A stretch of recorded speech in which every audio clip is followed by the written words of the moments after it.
Hey friends, so Daniel Tiger just made an episode with an autistic character named Max.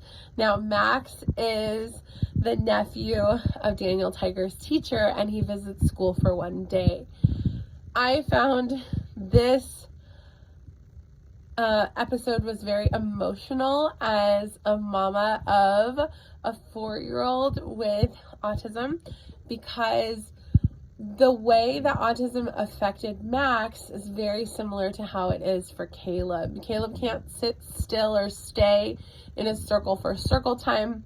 He doesn't respond to people's questions, but he is smart and intelligent and does love lining up his cars. And so I very much related to this episode, so much so that it made me want to cry when Daniel Tiger chose to play with Max instead of going to the tea party. It touched my heart. There's an autistic character on Sesame Street that is in a few episodes. Her name is Julia. Now, Julia is first depicted as painting with Abby and with Elmo. Big Bird comes up and tries to talk to Julia.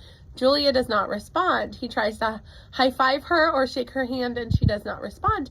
But she does, when they repeat the question to see the painting, she does show her painting to Big Bird. And she's a beautiful artist.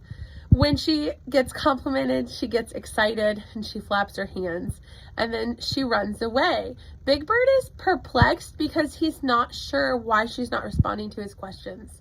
Likely, Julia has a similar issue as my son Caleb. My son Caleb is 4 and his auditory processing is a lot younger, and so he doesn't respond to questions yet. When Julia from Sesame Street and Max from Daniel Tiger interact with their peers, what they're doing is parallel play. You see, Daniel Tiger is stacking up blocks while Max is lining up buses. But he does use some words to talk about the game he's playing to kind of include Daniel Tiger. Now, Julia is painting with a paintbrush because she doesn't want to get her fingers dirty, while Abby and Elmo are painting with their fingers because they don't mind getting their fingers dirty. Both of them do not respond when people ask them questions, but they are able to speak. This is just like my son Caleb. My son Caleb will say things that he's interested in, but he won't answer a question. That has to do with auditory processing.